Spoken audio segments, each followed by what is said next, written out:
তারিখে ইবনে জারির তাবারি হানাফি মাযহাবের বড় ইমাম আল্লামা ইমাম আবু বকর জাসসাস আহকামুল কোরআন লিল জাসসাসের ঘটনা নিয়ে এসেছেন। খলিফাতুল মুসলিমিন আমিরুল মুমিনিন সিদ্দিক আকবর রাদিয়াল্লাহু তাআলা আনহু যখন মুসলিম মিল্লাতের খলিফা, মুসলিম জাহানের খলিফা, রাসূল পাকের ইন্তেকালের পরে হযরতে আবু বকর খলিফা, এই রাষ্ট্রের প্রধান বিচারপতি চিফ জাস্টিস হযরত ওমর, এই রাষ্ট্রের প্রধান পরামর্শদাতা হযরতে আলী এবং উসমান ফজরের সালাতের পরে মসজিদে বসেছে। হযরত ওসমান ডাক দিয়ে বলছেন, ভাই আবু বকর রে, এই রাষ্ট্রের খলিফা আপনি, আমি জানতে চাই রাষ্ট্র কেমনে চলে। খলিফাতুল মুসলিমিন সিদ্দিক আকবর বললেন, ভাই ওসমান রে, এই রাষ্ট্রের সংবিধান হলো আল কোরআন, এই রাষ্ট্রের সংসদ হলো মদিনার মসজিদ, আর এই রাষ্ট্র চালাই আমি খাদেম। কি জানতে চাও বলো। হযরত ওসমান ডাক দিয়ে বললেন, খলিফাতুল মুসলিমিন আমিরুল মুমিনিন, আপনার কাছে আমি জানতে চাই, আপনি বলেছেন রাষ্ট্র চালান কোরআন দিয়া, রাষ্ট্র যদি কোরআন দিয়া চলে সমাজে ইনসাফ কায়েম হওয়ার কথা। আপনার কাছে আমি জানতে চাই, এই রাষ্ট্রের কোন মানুষ যদি না খেয়ে মারা যায় আপনাকে কিয়ামতের দিন জবাবদিহি করা লাগবে কিনা। খলিফাতুল মুসলিমিন সিদ্দিক আকবর দাঁড়িয়ে গেলেন আর ডাক দিয়ে বললেন, ভাই ওসমান রে, আমার রাষ্ট্রে একটা কুকুর যদি না খেয়ে মারা যায়, একটা বিড়ালও যদি বিনা চিকিৎসা মারা যায়, আল্লাহর আদালতে আমাকে জবাব দেওয়া লাগবে। এই জন্য কোরআন দিয়ে সমাজে ইনসাফ কায়েম করতে চাই। ওসমান দাঁড়িয়ে বলছেন, ভাই আবু বকর, আমি জানতে চাই আপনার কাছে, আমি আসলাম একটা বাড়ি থেকে, আপনার রাষ্ট্রের একজন বিধবা মহিলা, চোখে দেখেন না, অন্ধ বিধবা মহিলা, বৃদ্ধা, তার কোনো সন্তান নাই, 3 দিন হয়ে গেল, তার বাড়িতে কোনো খাবার নাই, জবাব দেওয়া লাগবে কিনা আমার কাছে একটু বলে বলেন। হযরত সিদ্দিক আকবর দাঁড়িয়ে গেলেন, কান্নায় ভেঙে পড়লেন আর ডাক দিয়ে বলেন, ভাই রে, আমি জানতেই পারি নাই, বুঝতে পারি নাই, খাবার নিতে পারি নাই, তুমি খবর দিয়েছো, ওয়াদা দিলাম রাষ্ট্রের বাইতুল মাল থেকে, কোষাগার থেকে ওই মহিলার বাড়িতে প্রত্যেক দিন 3 বেলা খাবারের ব্যবস্থা আমি করে দেব, কথা দিলাম, তুমি আমাকে ঠিকানা দাও। উসমান গনি দাঁড়িয়ে বলছেন, ভাই আবু বকর রে, আমি জানি আপনি রাষ্ট্রের পক্ষ থেকে খাবারের ব্যবস্থা করবেন, কিন্তু এই মহিলা বৃদ্ধা মানুষ, চোখে দেখেন না, কে তাকে রান্না করে খাওয়াবে, তার কোনো সন্তান নাই, স্বামীও নাই, বিধবা, কে তাকে দেখবে। আপনার কি দায়িত্ব নয় আপনার দেশের একজন নাগরিককে দেখে রাখা। হযরত সিদ্দিক আকবর বলছেন, ভাই উসমান রে, আমি তো চাই দেখে রাখবো, কিন্তু আমার কাছে কোনো খাদেম এই মুহূর্তে নাই, আমি তো খাদেম ছাড়া তার কেমনে কর্মচারী পাঠিয়ে দিব, আমার কাছে নাই। দীর্ঘক্ষণ কথা চলতেছে, পুরা মসজিদে পিনপত নীরবতা বিরাজ করছে, কেউ কথা বলছে না। সবার মধ্য থেকে দাঁড়িয়ে গেলেন এই রাষ্ট্রের প্রধান বিচারপতি চিফ জাস্টিস হযরত ওমর দাঁড়িয়ে গেলেন আর ডাক দিয়ে বললেন, খলিফাতুল মুসলিমিন আমিরুল মুমিনিন হযরত সিদ্দিক আকবর, আপনার কাছে আরজি পেশ করতে চাই। আমি এই রাষ্ট্রের প্রধান বিচারপতি, আপনার কাছে জানতে চাই, এই মহিলার বাড়িতে জানি আপনি খাদেম দিতে পারবেন না, কর্মচারী দিতে পারবেন না, এই সুযোগ আপনার কাছে নাই। আমি ওমর দাঁড়িয়ে আপনাকে বললাম, এই মহিলার বাড়িতে বিনা পারিশ্রমিকে আপনি আমাকে খাদেম বানাইয়া দিতে পারেন। আল্লাহু আকবার বলেন। একটা রাষ্ট্রের প্রধান বিচারপতি একজন বৃদ্ধা বিধবা নারীর বাড়িতে বিনা পারিশ্রমিকে খাদেম হতে চায়। ইসলাম মানুষকে, কোরআন মানুষকে কত নমনীয় হতে শিক্ষা দেয়, চমৎকার আদর্শ শিক্ষা দেয়। আজ সমাজে যদি আদর্শ থাকতো, পাতি নেতা পর্যন্ত চুর ডাকাত বদমাইশ হয়ে গিয়েছে, সমাজকে বিকলাঙ্গ করে দিয়েছে। কোরআন যদি রাষ্ট্রের সকল জায়গায় প্রতিষ্ঠিত হয়ে যেত, ইনসাফ কায়েম হয়ে যেত। ইনসাফ।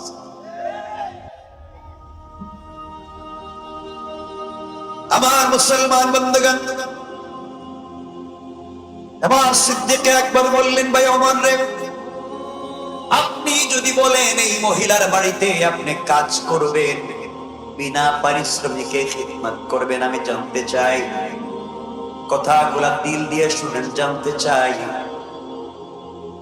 আপনি কোন টাইমে কাজ করবেন? এই রাষ্ট্রের প্রধান বিচারপতি আপনি। হযরত ওমর বললেন, ভাই আবু বকর, আমি অফিসে যাওয়ার আগে সকাল বেলায় মহিলার বাড়িতে কাজ করব, অফিস থেকে বাড়িতে যাওয়ার সময় বিকেল বেলা কাজ করে দিয়ে যাব। সিদ্দিক আকবর এবার বললেন, শোনেন ওমরে ফারুক, আপনাকে বলছি, আপনি নিজের ইচ্ছায় স্বেচ্ছায় বিনা পারিশ্রমিকে দায়িত্ব নিয়েছেন। আপনি যদি দায়িত্ব ঠিক মতো আদায় না করতে পারেন, আমার আদালতে আপনাকে জবাব দেওয়া লাগবে, আল্লাহর আদালতে আপনার বিরুদ্ধে আমি নালিশ করে দেব, কথা যেন মনে থাকে। আমার বন্ধুগণ, পরের দিন সকাল বেলা ফজরের সালাত পড়ে নাস্তা করে হযরতে ওমরে ফারুক মহিলার বাড়িতে কর্মচারীর কাজ করবার জন্য বাড়িতে পৌঁছে গেলেন। দরজা গিয়ে নক করে বললেন, আম্মা জান, ঘরের ভিতরে কি আছেন? আমি আপনার ঘরের নির্ধারিত খাদেম, রাষ্ট্রের পক্ষ থেকে নির্ধারিত খাদেম আমি এসেছি। আপনার ঘরে কি রান্না করে দেওয়া লাগবে? আপনার ঘর কি মুছে দেওয়া লাগবে? আপনার কাপড় কি ধৌত করে দেওয়া লাগবে? জানতে চাই। ঘরের ভিতর থেকে বৃদ্ধা মহিলা জবাব দিচ্ছেন, কে যুবক, তোমাকে চিনতে পারলাম না, তুমি এসেছো নির্ধারিত খাদেমের কথা বলছো। যুবক করে, আমি তোমাকে জানি নাই, তুমি আসার প্রায় 3 ঘন্টা আগে আরেকজন যুবক এসে আমার ঘরের সবগুলা কাজ করে দিয়ে চলে গিয়েছে। আল্লাহু আকবার। হযরত ওমর আশ্চর্য হয়ে গেলেন, দায়িত্ব আমার, নির্ধারিত দায়িত্ব আমার, কে আদায় করে দিয়ে যায়? কে কাজ করে দিয়ে গেল? আবু বকরের দরবারে আমাকে অপরাধী বানিয়ে দিচ্ছে, আল্লাহর আদালতে অপরাধী বানিয়ে দিয়েছে। চিন্তা করলেন আগামীকালকে আরো আগে আসবার চেষ্টা করব। দ্বিতীয় দিন তিনি পৌঁছে গেলেন, ফজরের সালাত পড়ে কোনো কথা নাই, সালাম ফিরিয়ে মহিলার বাড়িতে পৌঁছে গেলেন। ডাক দিয়ে বললেন, আম্মা জান, আমি আপনার বাড়ির নির্ধারিত খাদেম, বলেন না আপনার ঘরে কি করে দেওয়া লাগবে, কি করা লাগবে, কি কাজ আছে? মহিলা ডাক দিয়ে বলছেন, যুবক রে, তুমি এসেছো বাবা, তোমাকে চিনতে পারলাম না।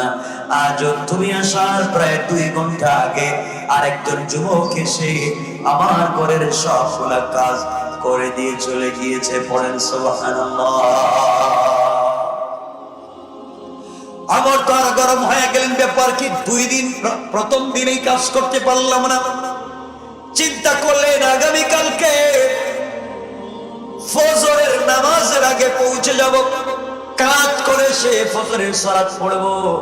তিনি ফজরের নামাজের আগে পৌঁছে গেলেন মহিলার বাড়িতে।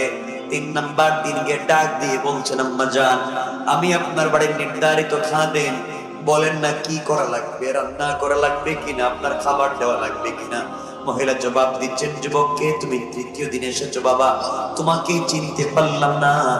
আজ তুমি আসার 1 ঘন্টা আগে আরেকজন যুবক এসে নিজের হাতে রান্না করে নিজের হাতে আমাকে খাইয়ে দিয়ে, আমার ঘর মুছে দিয়ে, আমার কাপড় ধৌত করে, আমার মাথায় হাত রেখে আমাকে বলেছে তার জন্য দোয়া করতে। প্রায় 1 ঘন্টা আগে আমাকে নিজের হাতে খাইয়ে দিয়ে চলে গিয়েছে। পড়েন সুবহানাল্লাহ। ওমর দেখলেন লাগাতার 3 দিন কাজ করতে পারলেন না, মিজাজ আর সামলে রাখতে পারলেন না। চিন্তা করা, আগামীকালকে তাহাজ্জুদের নামাজের আগে চলে যাব, দেখি তো কে এসে। যাওয়ার সময় নাঙ্গা তরবারি হাতে নিলেন, কুশমুক্ত করলেন, তরবারি হাতে নিলেন, আর চিন্তা করলেন যাকেই পাবো শরীর থেকে মাথা আলাদা করে দিব। এত বড় স্পর্ধা, এত বড় কাজ, আমাকে বেইজ্জত করতে চায়, আবু বকর আদালতে আমাকে বেইজ্জত করতে চায়, আল্লাহর আদালতে অপরাধী বানাতে চায়। যুবককে তাকে দেখতে হবে, এই চিন্তা করে সিদ্দিক হযরতে ওমর ফারুক রাদিয়াল্লাহু তাআলা আনহু হাতে তরবারি নিয়ে গভীর রজনীতে তাহাজ্জুদের সালাতের আগে মহিলার বাড়ি পৌঁছে গেলেন। দরজার সামনে গিয়ে বুঝতে পারলেন ঘরের ভিতরে মিটমিট করে আলো জ্বলতেছে, ঘরের ভিতরে জোয়ান আছে, কথা পর্যন্ত শোনা যায়, কিন্তু কণ্ঠ চিনতে পারতেছেন না। তিনি ঘরের একটু আড়ালে দাঁড়িয়ে থাকলেন, তরবারি হাতে নিয়ে। ঘর থেকে বের হলে শরীর থেকে মাথা আলাদা করে দেবেন। দীর্ঘক্ষণ পরে একজন যুবক ঘর থেকে বের হয়ে আস্তে আস্তে করে মিটমিট পা দিয়ে চলে যায়। হযরত ওমর গর্জন দিয়ে উঠলেন, কে যুবক, দাঁড়িয়ে যাও, আমি ওমর বলছি। আমার হাতে কিন্তু নঙ্গা তরবারি আছে, পা যদি লম্বা করো শরীর থেকে মাথা আলাদা করে দেব। যেখানে আছো ওখানে হাত উঠে সারেন্ডার হয়ে দাঁড়িয়ে যাও।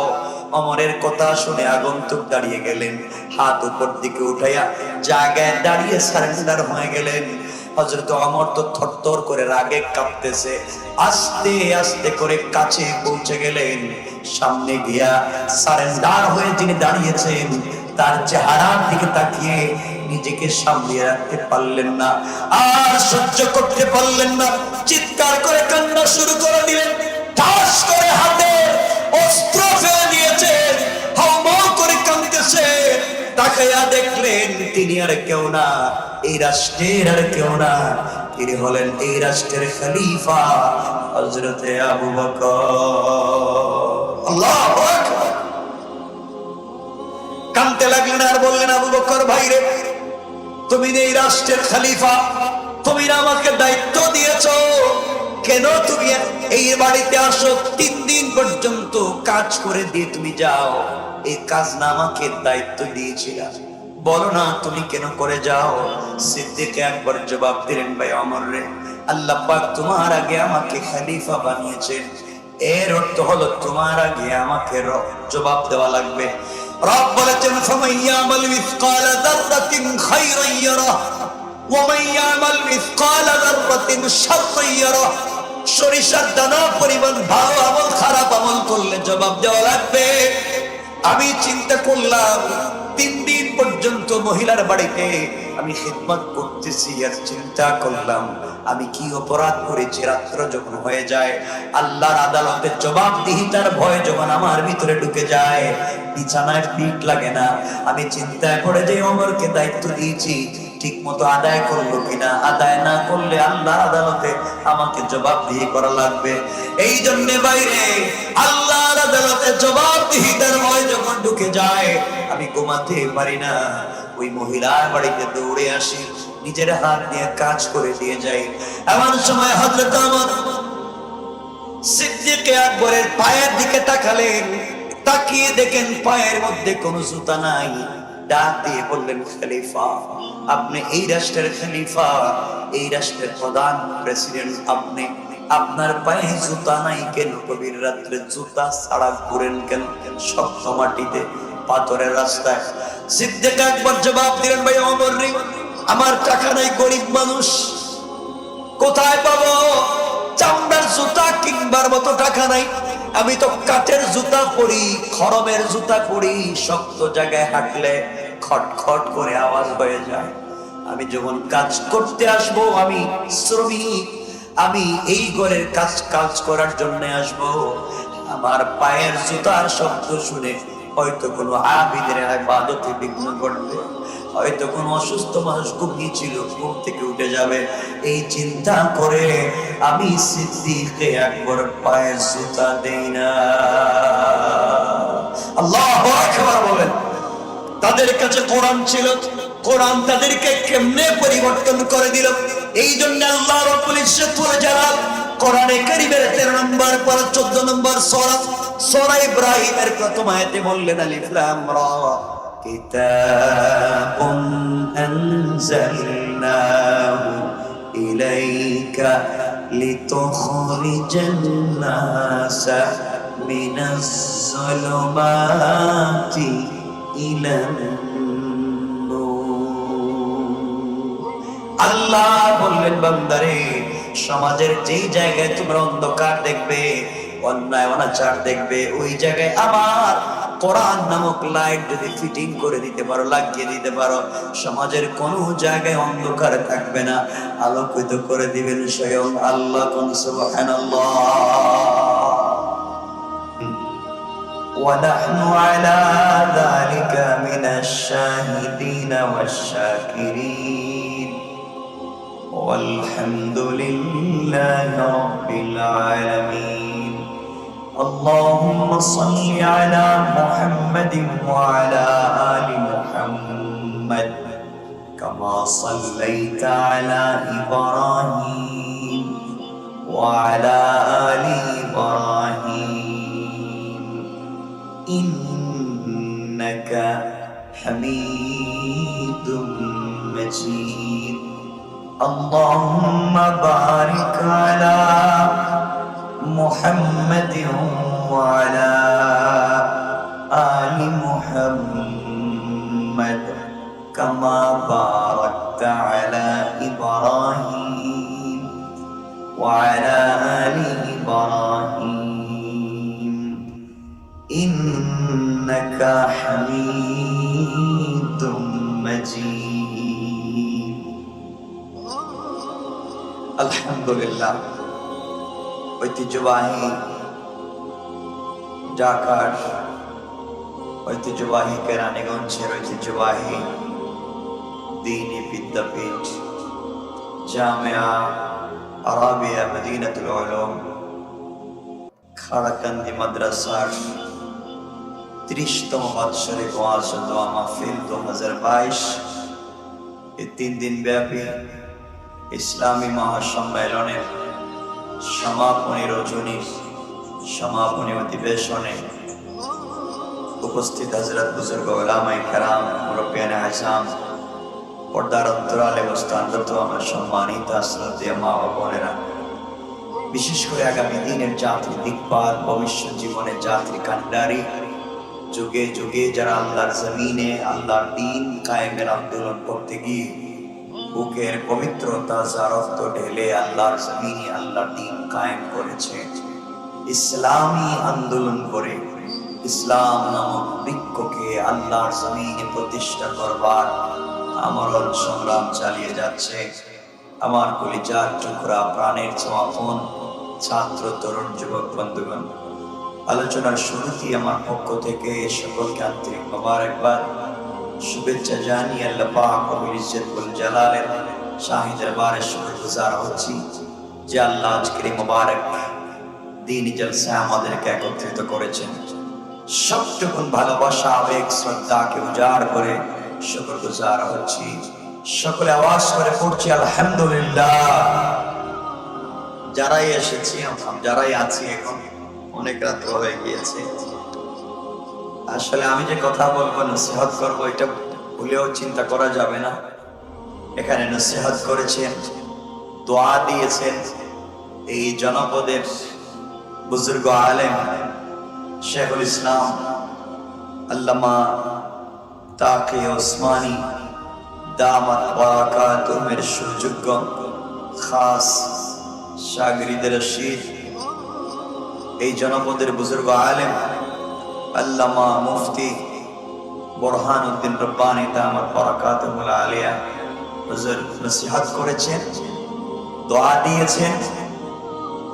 আর যারা আলেম হলেন, মুফতি হলেন, হাফেজ হলেন, তাদেরকে বারাকা এবং দোয়া দিয়েছেন।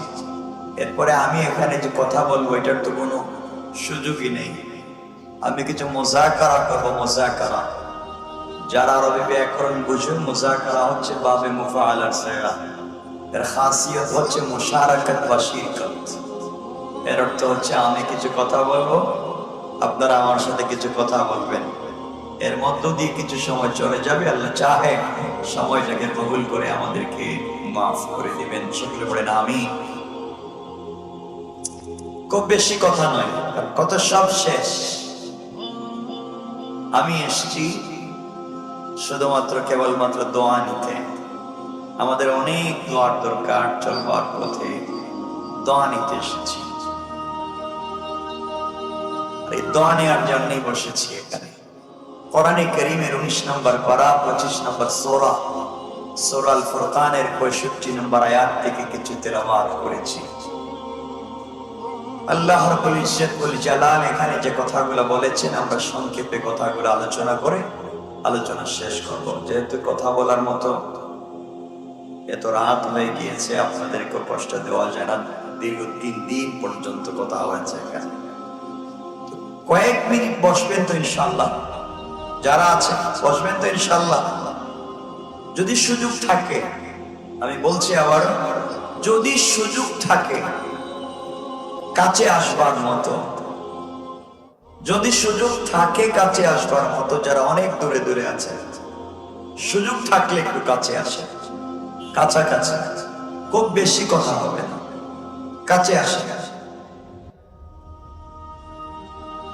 আমরা কাছে থাকতে চাই, কাছে বসতে চাই, দ্বীনের তাকাজায় কাছাকাছি থাকতে চাই। রব যেন আমাদেরকে ক্ষমা করে দেন, আমরা যেন জান্নাত লাভ করতে পারি।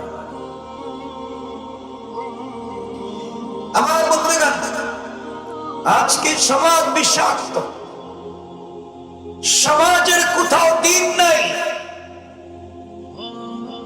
আজ আমরা নিজের মতো করে দিনকে পুঁজি করে, যার যার আখের গুছাবার মতো করে আমরা সমাজের মানুষের কাছে দিন পৌঁছে দিচ্ছি, সমাজের মানুষকে বিভ্রান্ত করছি, মানুষও আমাদের থেকে বিভ্রান্ত হচ্ছে, সমাজ বিকলাঙ্গ হচ্ছে, দিন মুছে যাচ্ছে, আর আমরা আমাদের আখের নিয়ে ব্যস্ত আছি।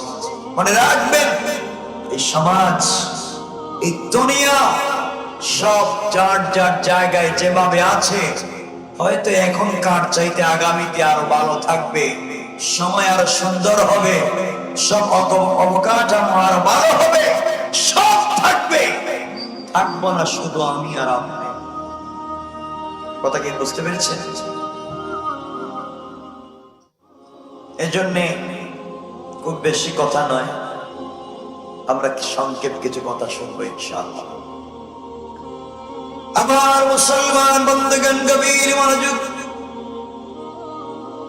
আল্লাহ রাব্বুল ইজ্জত ওয়াল জালাল আখিরি জামানার পয়গম্বর সরকারে কায়নাত, দো জাহানের সরদার, নবী রহমত জনাবে মুহাম্মদ রাসূলুল্লাহ সাল্লাল্লাহু আলাইহি ওয়াসাল্লামকে জানিয়ে দিয়েছেন, পয়গম্বর আরবি, ও বন্ধু আমার, দুনিয়ার জমিনে যারা আমি আল্লাহর গোলাম দাবি করবে, আশিক রাসূল দাবি করবে, নিজেকে আমি আল্লাহর গোলাম মনে করবে, তাদের গুণ কি, তাদের কন্ডিশন কি, তাদের কোয়ালিটি কি? আমার আল্লাহ কোরআনে কারীমের 19 নম্বর পারা 25 নম্বর সূরা সূরাল ফুরকানের 63 নম্বর আয়াত থেকে আল্লাহ বললেন, ওয়া ইবাদুর রাহমানিল্লাযীনা ইয়ামশুনা আলাল আরদি হাওনা। আল্লাহ রাব্বুল ইজ্জত ওয়াল জালাল বললেন, মুসলমানেরা, এই দুনিয়ার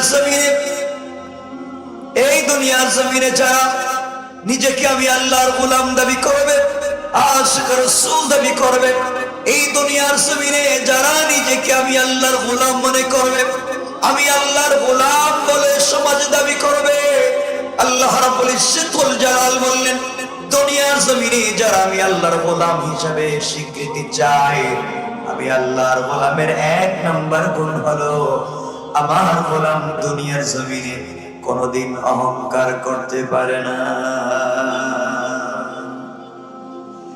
আল্লাহ রাব্বুল ইজ্জত ওয়াল জালালের বান্দা যারা হবে এই দুনিয়ার জমিনে, তাদের 1 নম্বর গুণ হলো দুনিয়ার জমিনে অহংকার করবে না।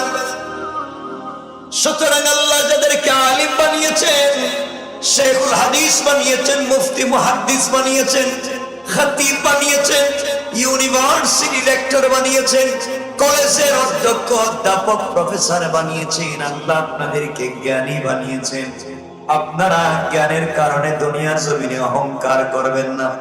মুআল্লিমুল মালায়েকা, ফেরেশতাদের শিক্ষকের মতো মহাজ্ঞানীকে অহংকার করবার অপরাধে যে আল্লাহ রাজীব শয়তান বানিয়ে দিয়েছে, অপদস্থ শয়তান বানিয়ে দিয়েছে, আপনিও যদি আপনার জ্ঞানের কারণে দুনিয়ার জমিনে অহংকার করেন, আমার আল্লাহ আপনাকেও শয়তান বানায়া দিতে আমার আল্লাহ 1 মিনিটও দেরি হবে না, কোন ঠিক কিনা? এজন্য যাদেরকে আল্লাহ আলিম বানাচ্ছে, আমরা আলিম হতে পারতেছি, খবরদার আল্লাহকে ওয়াস্তে আমরা অহংকার করব না, আমরা অহংকার করব না। আল্লাহর গোলামের 1 নম্বর গুণ, অহংকার করা যাবে? কথা বলেন না, যাবে? আপনারা আমাকে একটু সহযোগিতা করবেন, একটু কথা বলবেন, তো কয়েক মিনিট কথা বলবো, বেশি বলবো না। আমার মুসলমান বন্ধুগণ, এই এলাকায় যাদেরকে আল্লাহ টাকার মালিক বানিয়েছেন, মিল ফ্যাক্টরির মালিক বানিয়েছেন, কল কারখানার মালিক বানিয়েছেন, সম্পদের মালিক বানিয়ে দিয়েছেন, আপনি যদি আপনার সম্পত্তির কারণে, টাকা পয়সার কারণে দুনিয়ার জমিনে অহংকার করে বসেন, আমার আল্লাহ চাইলে কোন টাকাওয়ালা সম্পত্তিওয়ালা যারা অহংকার করে, আমার আল্লাহ চাইলে টাকাওয়ালাদেরকে 10 তলা থেকে থাপড়ায়া গাছতলায় নামাইয়া দিতে আমার আল্লাহর 1 মিনিটও দেরি হবে না, কোন ঠিক কিনা? এই জন্য দুনিয়ার জমিনে অহংকার করা যাবে না। আল্লাহ আপনাদেরকে টাকার মালিক বানিয়েছে, সম্পদের মালিক বানিয়েছে। আপনি কোটি টাকা দামের গাড়ি ব্যবহার করেন, আপনার গাড়ি রেঞ্জ রোভার, আপনার গাড়ি প্রাডো, আপনার গাড়ি হ্যারিয়ার, কোটি টাকা দামের গাড়ি দৌড়ান, গাড়ি চালাতে গিয়ে রাস্তায় কোন জায়গায় গাড়ি জেমে পড়ে গিয়েছে, আপনার গাড়ি জেমে পড়ে গিয়েছে, এমন সময় ভিক্ষুক ভিক্ষার ভাঙ্গা থালা নিয়ে আপনার গাড়ির গ্লাসের সামনে দাঁড়িয়ে বলছে, স্যার আমাকে 5টা টাকা দিয়ে যান, আমি প্যারালাইসিস, আমি অসুস্থ, ঘরের ভিতরে বাচ্চাদেরকে 2 বেলা খাবার দিতে পারি না। আপনি গাড়ির গ্লাস খুললেন না, চিন্তা করলেন আমি যদি গাড়ির গ্লাস খুলি বাহিরের ময়লা ঢুকে যাবে, দুর্গন্ধ ঢুকে যাবে, আমি যদি ফকিরের হাতে, ভিক্ষুকের হাতে 5 টাকা উঠায় দেই, আমার সোসাইটিতে ধরবে, আমার ইজ্জতে লাগবে। এই জন্য আপনি ফকিরকে 5 টাকা দিতে পারলেন না। অথচ আপনি যখন বন্ধু বান্ধবদেরকে নিয়ে এই রাস্তায় রবিপুর থেকে কলাতেয়া, এই রাস্তায় কোনো কেএফসিতে বসেন, চাইনিজে বসেন, নাস্তা করবার জন্য, আড্ডা দেবার জন্য, আপনি বন্ধু বান্ধবদেরকে নিয়ে নাস্তা করতে গিয়ে 2-4 হাজার টাকা বিল তুলে অর্ধেক খাবার খেয়ে অর্ধেক খাবার ফেলে দেন, আসবার সময় ওয়েটারকে 500-1000 টাকা বকশিশ করে দেন। অথচ আপনি চলবার পথে যখন কোন রিকশায় উঠেন, ভ্যান গাড়িতে উঠেন, রিকশাওয়ালা 5 টাকা বেশি চাইলে ইচ্ছা মতো বকা দেন, গালিগালাজ করেন, সুযোগ মতো পিটান। এক এক জায়গায় আপনার এক এক চরিত্র, এক এক জায়গায় আপনার এক এক চরিত্র। আমার আল্লাহ চাইলে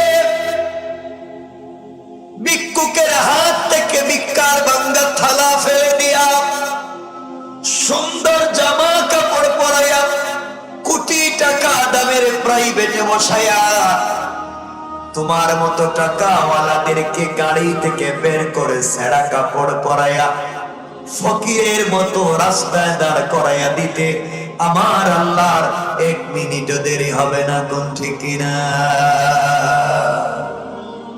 এজন্য আল্লাহর গোলাম দাবি করলে আল্লাহর গোলামের 1 নম্বর গুণ, অহংকার করা যাবে? কথা বলেন, যাবে? সুতরাং এই সমাজে যারা ক্ষমতা পেয়ে, সম্পত্তি পেয়ে, অহংকার ও অহমিকায় লিপ্ত হয়ে আল্লাহ তাওহীদ এবং রাসূলের রিসালাতের বিরুদ্ধাচরণ করে সমাজকে বিভক্ত আর বিভ্রান্ত করতে চায়, রব চাইলে তাদেরকে তাদের অস্তিত্ব মুছে দিয়ে সমাজ থেকে বিদায় করে দিতে পারেন, ঠিক কিনা বলেন? আল্লাহ পারেন। এজন্য মনে রাখবেন, আমাদেরকে সমাজকে টিকিয়ে রাখবার জন্য শুধুমাত্র কেবলমাত্র আল্লাহর তাওহীদ এবং রাসূলের রিসালাতকে জানতে হবে। মনে রাখবেন, আমি আমার ভাইদেরকে বলছি, কোরআন শুধু পড়বার জন্য পড়া নয়, হাদিস শুধু পড়বার জন্য পড়া নয়। কোরআনে কারীমের 13 নম্বর পারা 14 নম্বর সূরা, সূরা ইব্রাহিমের প্রথম আয়াতে আল্লাহ বলছেন, আলিফ লাম রা কিতাবুন আনজালনাহু ইলাইকা লিতুখরিজান নাসা মিনাজ যুলুমাতি ইলান রব বলে দিলেন, কোরআন এমন একটা লাইট, কোরআন এমন একটা ম্যাগনেট, কোরআন এমন একটা চুম্বক, সমাজের যেই জায়গায় অন্ধকার দেখা যাবে, যেই জায়গায় বিভ্রান্তি অশ্লীলতা দেখা যাবে, কোরআন নামক লাইটকে যদি সিস্টেমে সমাজের কোন অন্ধকারে লাগিয়ে দিতে পারো, আল্লাহ বললেন অন্ধকার থাকবে না। আল্লাহ রাব্বুল ইজ্জতুল জালাল বললেন, কোরআন নামক লাইট লাগাইয়া দিলে সাথে সাথে অন্ধকার দূর হয়ে আলোকিত হয়ে যাবে। পড়েন সুবহানাল্লাহ। সুতরাং আল্লাহর গোলামের 1 নাম্বার গুণ অহংকার করা যাবে, বলেন না যাবে, সবাই বলেন যাবে। আল্লাহর গোলামের 2 নাম্বার গুণ আমার আল্লাহ বললেন, ওয়াইদা খাতাবাহুমুল জাহিলুনা ক্বালু সালামা। আল্লাহ রাব্বুল ইজ্জতুল জালাল বলেন, মুসলমানেরা, এই দুনিয়ার জমিনে যারা আমি আল্লাহর গোলাম দাবি করবে, আশিক রাসূল দাবি করবে, আমি আল্লাহর গোলাম নিজেকে মনে করবে, আমি আল্লাহর গোলামের 2 নম্বর গুণ হলো, আমার গোলামকে কেউ গালি দিলে গালির জবাব দিবে না, আমার গোলামকে আঘাত করলে আঘাতের জবাব দিবে না, গীবত শিকায়াত সমালোচনা করলে জবাব দিবে না, বরং আমার গোলামকে কেউ যদি গালি দেয়, আমার গোলাম গালির জবাবে গালি না দিয়া ওই ব্যক্তির জন্য শান্তি আর সালামতের দোয়া করে যায়। পড়েন সুবহানাল্লাহ। আল্লাহর গোলাম হতে গেলে আল্লাহর গোলামের 2 নম্বর গুণ, কাউকে গালি দেওয়া যাবে, কাউকে ছোট করে দেখা যাবে, কথা বলেন না যাবে। আর নবীজি কাউকে ছোট করে দেখেনি। নবীজি তো এমন ছিলেন, রাস্তার ফকিরকে, রাস্তার দাসীকে নাম পাল্টাইয়া বারাকা বানাইয়া উম্মে আইমান হইয়া রাসূল পাক সাল্লাল্লাহু আলাইহি ওয়াসাল্লাম যাকে উম্মি বলে ডাক দিতেন, রাসূলের কিছুই ছিল না, একজন দাসী ছিল, আব্দুল্লাহ বাজার থেকে কিনে নিয়ে এসেছিলেন, রাসূল পাক তাকে মায়ের জায়গায় বসিয়ে দিয়েছিলেন। সুতরাং সমাজে যদি সম্মান পেতে চাও, সমাজে আল্লাহ পাক রব্বুল ইজ্জতুল জালালের কাছ থেকে কিছু যদি আশা করতে চাও, রব বলেছেন, বান্দা 1 নম্বর অহংকার বাদ দিয়া নিজেকে এমন ভাবে তৈরি করো যে কেউ গালি দিলেও যেন রাগ না উঠে, গীবত শিকায়াত করলেও যেন রাগ না উঠে, নিজেকে ধৈর্য ধারণ করো, সবর করো, আর তার জন্য শান্তির দোয়া করো। পড়েন সুবহানাল্লাহ। কয়টা বললাম? সবাই বললেন না? 2টা। আল্লাহর গোলামের 3 নাম্বার গুণ আমার আল্লাহ বললেন, ওয়াল্লাযীনা ইয়াবিতুনা লিরাব্বিহিম সাজ্জাদান ওয়া কিয়ামা। আল্লাহ রাব্বুল ইজ্জতুল জালাল বলেন, মুসলমানেরা, এই দুনিয়ার জমিনে যারা আমি আল্লাহর গোলাম দাবি করবে, আশিক রাসূল দাবি করবে, আমি আল্লাহর গোলাম মনে করবে, আমি আল্লাহর গোলামের 3 নাম্বার গুণ হলো, আমার বান্দা বিপদে পড়ে গেলে রুকু করবে আমি আল্লাহর পায়ে, সিজদা করবে আমি আল্লাহর পায়ে। সুতরাং এই দুনিয়ার জমিনে যারা আল্লাহর পায়ে সিজদা করে, যারা আল্লাহর জন্য দাঁড়ায়, আল্লাহর জন্য সিজদায় যায়, তারাই আল্লাহর গোলাম। সুতরাং দুনিয়ার জমিনে যারা আল্লাহর পা ছাড়া পীরের পায়ে সিজদা করে, মাজারে মাজারে গিয়ে সিজদা করে, আল্লাহর কসম তারা আল্লাহর গোলাম হতে পারে না। ঠিক কিনা বলেন? দুনিয়ার জমিনে কে চায় না তার দোয়া কবুল হয়ে যাক? কথাগুলো দিল দিয়ে শোনো কি বলতে চাই। আল্লামা জুলফিকার নকশবন্দি খুতুবাতে জুলফিকারে তিনি চমৎকার একটা ঘটনা দিনে দুনিয়ার জমিনে যদি সম্মান চাও, তোমার আমার সব দোয়া যদি কবুল করাতে চাও, দুনিয়ার জমিনে চাও মৃত্যুর আগে আল্লাহ যেন ইজ্জতে সম্মান দে, এত বড় সম্মানিত করে দুনিয়ার জমিনে যেন এমন সম্মান কেউ না পায়। জুলফিকার নকশবন্দি ইমামে আহমদ ইবনে হাম্বল রাহমাতুল্লাহি আলাইহি জিন্দেগীর চমৎকার ঘটনা নিয়ে আসলেন। ইমামে আহমদ ইবনে হাম্বল রাহমাতুল্লাহি আলাইহি তার জামানার সবথেকে বড় আলিম ছিলেন। তার কাছে তো হাদিস ছিল, তিনি হাদিসের জন্য দৌড়াদৌড়ি করতেন, সফর করতেন। পৃথিবীর জমিনে বিশ্ববিখ্যাত হাদিস গ্রন্থ যেটা সব থেকে বেশি হাদিস, 40,000-এর উপরে হাদিস, মুসনাদ ইমামে আহমদ ইবনে হাম্বল রাহমাতুল্লাহি আলাইহি, যিনি সারা দুনিয়া ঘুরে ঘুরে হাদিস সংগ্রহ করেছেন। হাদিস সংগ্রহ করা যার নিশা, এত বড় বুজুর্গ আলেম ছিলেন। খলকে কোরআনের মাসালায় কোরআন মখলুক না মখলুক না এই কথার উপরে বাদশা তাকে আঘাত করেছে, রক্তাক্ত করেছে, বেত্রাঘাত করেছে, শরীর থেকে চামড়া উঠে গিয়া ফিনকি দিয়ে রক্ত বের হয়েছে।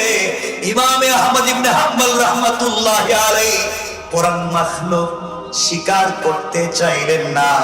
যা বলছি তাই বলছি, এই কথার উপরে জীবন দিতে গেলেন। ইমামে আহমদ ইবনে হাম্বল রাহমাতুল্লাহি আলাইহি এত বড় জবরদস্ত আল্লাহ বলেছিলেন, কথাগুলো দিল দিয়ে শোনেন। হাদিস সংগ্রহের জন্য রাত দিন সফর করতে, একদিন সকালবেলা ঘর থেকে বের হয়ে গেলেন, দীর্ঘ পথ চলতে লাগলেন। দীর্ঘ পথ চলতে চলতে হাদিস সংগ্রহ করতে করতে অনেক দূর পর্যন্ত পৌঁছে গেলেন। নিজের গ্রাম নিজের শহর ছেড়ে অনেক দূরে পৌঁছে গেলেন। যে এলাকায় গিয়ে পৌঁছলেন কেউ তাকে চিনে না, কারোর সঙ্গে তার পরিচয় নাই। ইমামে আহমদ ইবনে হাম্বল রাহমাতুল্লাহি আলাইহি একটা মসজিদে মাগরিবের সালাতের জন্য ঢুকে পড়লেন। মাগরিবের সালাত পড়লেন আর মনে মনে সিদ্ধান্ত নিলেন, ইরাদা করলেন, এখানে ঈশার সালাত পড়ব, ওখানেই ফজরের সালাত পড়ব। এলাকার কেউ আমাকে চিনে না। রাত্র গভীর হয়ে গিয়েছে, সফর শুরু করলে সকাল হয়ে যাওয়ার আগে বাড়ি পর্যন্ত পৌঁছে যাবে না। রাত্রবেলা রাস্তায় যে কোনো সমস্যার সম্মুখীন হতে পারে। ইমামে আহমদ ইবনে হাম্বল রাহমাতুল্লাহি আলাইহি আজ যদি তারা দৌড়াদৌড়ি না করতেন, জীবন যৌবন বিসর্জন না করতেন, আমাদের কাছে সহিহ হাদিসের খাজানা আসতো না। মাগরিবের সালাত মসজিদে আদায় করলেন। মাগরিবের সালাত আদায় করে বসে পড়লেন। সারা ঈশা পর্যন্ত ওখানে বসে বসে তাসবিহ পড়লেন, জিকির করলেন। চিন্তা করলেন ঈশার সালাতের পরে হাদিস মুতালা করতে লাগবেন, হাদিস সংগ্রহ যা করেছেন তা দেখবেন। ঈশার সালাতের পরে মসজিদের একটা কর্নারে বসে পড়লেন। দুর্ভাগ্য, মসজিদের খাদেম, মসজিদের স্টাফ, মসজিদের ইমাম মুয়াজ্জিন অথবা মসজিদ সংশ্লিষ্ট যে কেউ ইমামে আহমদ ইবনে হাম্বল রাহমাতুল্লাহি আলাইহি কে চিনতে পারলো না। ডাক দিয়ে বলছি, মুরব্বি, রাত্র পর্যন্ত এখানে বসা যাবে না, বের হয়ে যাওয়া লাগবে। ঈশার পরে সালাত শেষ হয়ে গেলে মসজিদ আমরা বন্ধ করে দিব, তালা লাগিয়ে দিব, আপনি চলে যান। ইমামে আহমদ ইবনে হাম্বল রাহমাতুল্লাহি আলাইহি অনুনয় বিনয় করলেন, আমাকে আজকে রাত্রে এখানে থাকতে দাও, সকাল হয়ে গেলে আমি চলে যাব। তাকে কোনোভাবেই মানল না, ঘাট ধরে বের করে দিতে চাইল। বিশ্ববিখ্যাত বুজুর্গ আলেম, তার জামানার 4 মযহব নামে আমরা যে মযহব গুলা চিনি, এক মযহবের উদ্ভাবক যার নামে চিনি হাম্বলি মযহব, এমন একজন বুজুর্গ আলেম মসজিদে, তাকে বের করে দিতে চায়, কেউ তাকে চিনে না, নিজেও নিজের পরিচয় দেয় না। অথচ আমার মতো, আপনার মতো, আমাদের মতো যদি কিছু ছোটখাটো আলেম হতেন, ডাইরেক্ট কার্ড বের করে বলতেন, এই যে আমার চিনেননি, আমি কত বড় হয়েছি। এই হচ্ছে আমাদের কন্ডিশন আর কোয়ালিটি। তোমার আমার দিলে ইখলাস আসবে না। ও মুসলমান, চিন্তা করো, আজকে রাত্রে চিন্তা করো তোমার জিন্দেগিতে, তুমি চিন্তা করবে তোমার জিন্দেগিতে কত রাত্রে ফজরের সালাত পড়ো নাই জামাতে, আর তারা চিন্তা করতেন বছরে কয়টা রাত্রে তাহাজ্জুদ ছুটে গিয়েছে। তুমিও আমি যদি সেই চিন্তায় লেগে যাই, আমার রাত্রে তাহাজ্জুদ ছুটে গেল কিনা, আমার সালাতুল হাজত ছুটে গেল কিনা, আমার আজকের দরুদ ছুটে গেল কিনা, ইস্তেগফার ছুটে গেল কিনা, আমলি জিন্দেগি তৈরি করবার জন্য ইখলাসপূর্ণ আমলের পিছনে লেগে যাই। রব বলে দিয়েছেন, বান্দারে, দুনিয়ার সবাই তোমাকে ভুলে যেতে পারে, আমি আল্লাহ কথা দিলাম তোমাকে ভুলে যাব না। আমার বন্ধুগণ, গভীর রাত্র হয়ে গেল। ইমাম আহমদ ইবনে হাম্বল বিনয় করলেন, তোমরা আমাকে থাকতে দাও। কেউ মানল না, সবগুলো বাহিরে ফেলে দিলাম। ইমাম আহমদ ইবনে হাম্বল রাহমাতুল্লাহি আলাইহি বের হয়ে গেলেন। রাত্র বেলা কনকনে শীতের সময় কোথায় যাবেন, কার বাড়িতে যাবেন, রাত্র বেলা কোথায় থাকবেন, দীর্ঘ পথ চলতে লাগলেন। আল্লামা জুলফিকার নকশবন্দি খুতুবাতে জুলফিকার লিখেন, ইমাম আহমদ ইবনে হাম্বল রাহমাতুল্লাহি আলাইহি দীর্ঘ পথ চলবার পর একটা বাজারে পৌঁছে গেলেন। বাজারে গিয়ে দেখলেন পুরো বাজারের দোকানগুলো বন্ধ। বাজারের কর্নারে গাছের গোড়ায় এক নওজোয়ান, মুখে চমৎকার দাড়ি, গাছের গোড়ায় ছোট্ট একটা দোকানে রুটি বিক্রি করতেছে, রুটি তৈরি করে রুটি বিক্রি করে। ইমাম আহমদ ইবনে হাম্বল রাহমাতুল্লাহি আলাইহি চিন্তা করলেন, রাত্রবেলা কোথায় যাব? এই জোয়ানের দোকান যেহেতু খোলা, তার দোকানের কাছে পৌঁছে যাই, জিজ্ঞাসা করবো রাত্র যদি খুলে রাখে, তার দোকানে বসবো, সকাল হয়ে গেলে আমি ওখান থেকে চলে যাব। কথাগুলা দিল দিয়ে শোনেন। জোয়ানের কাছে পৌঁছে গেলেন, সালাম দিলেন, ডাক দিয়া বললেন, বাবা, আমি এলাকার মুসাফির, এলাকার একটা মসজিদে মাগরিবের সালাত পড়েছি, ইশার সালাত মসজিদে আদায় করেছি। আমার ইচ্ছা ছিল মসজিদে থেকে ফজরের সালাত পড়ে বের হয়ে যাব, কেউ আমাকে চিনে না, কিন্তু মসজিদ কর্তৃপক্ষ যে কেউ আমাকে থাকতে দিল না, মসজিদ থেকে বের করে দিল। আমার শরীরে ঠান্ডার কোনো কাপড় নাই, গভীর রাত্র ঠান্ডার সময় কোথায় যাব, কার বাড়িতে যাব, আমার যে আর কোনো যাওয়ার জায়গা নাই, মুসাফির, বাড়ি অনেক দূরে। ও যুবক, তোমার দোকানের সামনে কি আমাকে রাত্রবেলা কাটাবার সুযোগ দিবা? তিনি ইমাম আহমদ ইবনে হাম্বল, তিনি ডাক দিয়া বলছেন, জোয়ান রে, তোমার দোকানের সামনে আমাকে রাত্রবেলা থাকবার সুযোগ কি দিবা? তোমার চুলার ভিতরে আগুন আছে, আমি আগুন পোহাতে পারবো, ঠান্ডার সময় শরীরকে কিছু গরম করতে পারবো, ফজরের পরে আমি চলে যাব, তুমি কি সারা রাত দোকান খুলে রাখবে? জোয়ান ডাক দিয়ে বলেছে, মুরব্বী আঙ্কেল, আপনাকে চিনতে পারলাম না, সারা বাজারের ব্যবসায়ীদের দোকান সকাল বেলা খুলে সন্ধ্যার সময় বন্ধ করে দেয়, আর আমি দোকান খুলে সন্ধ্যার পরে ফজরের সালাতের পরে দোকান বন্ধ করে দেই। কান সুবহানাল্লাহ। আশ্চর্য হয়ে গেলেন, ব্যাপার কি? সারা দুনিয়ার মানুষ ব্যবসা করে দিনে, আর একটা দোকান রাত্রবেলা খোলা রাখে। তিনি বললেন, বাবা, দোকানে কি করো? জোয়ান ডাক দিয়ে বলছে, আঙ্কেল, দোকানে রুটি তৈরি করি, রাত্রবেলা রুটি বিক্রি করি, তা দিয়ে আমার চলে। তিনি বললেন, বাবা, আমি কি তোমার দোকানের সামনে দাঁড়িয়ে দাঁড়িয়ে রাত্র কাটিয়ে দিতে পারি? জোয়ান ডাক দিয়ে বলছে, আঙ্কেল, কে? আপনাকে চিনতে পারলাম না। রাত্রবেলা দোকানের বাহিরে দাঁড়িয়ে আপনাকে কষ্ট করতে হবে না। প্রয়োজনে আপনি আমার দোকানের ভিতরে চলে আসেন, সারা রাত আপনি আমার দোকানে বসেন, সকালবেলা চলে যাবেন। ইমামে আহমদ ইবনে হাম্বল রাহমাতুল্লাহ আলাইহি এই রুটি বিক্রেতার দোকানের ভিতরে প্রবেশ করলেন। দোকানের ভিতরে প্রবেশ করার পরে আশ্চর্য কারবার, আজিব কারবার নিজেকে সামনে রাখতে পারলেন না। তিনি দেখতে লাগলেন জোয়ান রুটি তৈরি করে, যখন খামির বানায়, খাই তৈরি করে, খামির বানায়, তখনও পরে আস্তাগফিরুল্লাহ।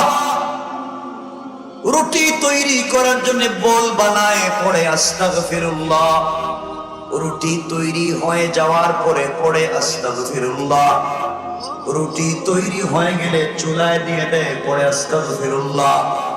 চুলা থেকে রুটিটা নামিয়ে নির্ধারিত জায়গায় রাখে, পড়ে আস্তাগফিরুল্লাহ। কোন রুটি ক্রেতা যখন আসে তার হাতে রুটি পৌঁছাইয়া দিয়ে পড়ে আস্তাগফিরুল্লাহ।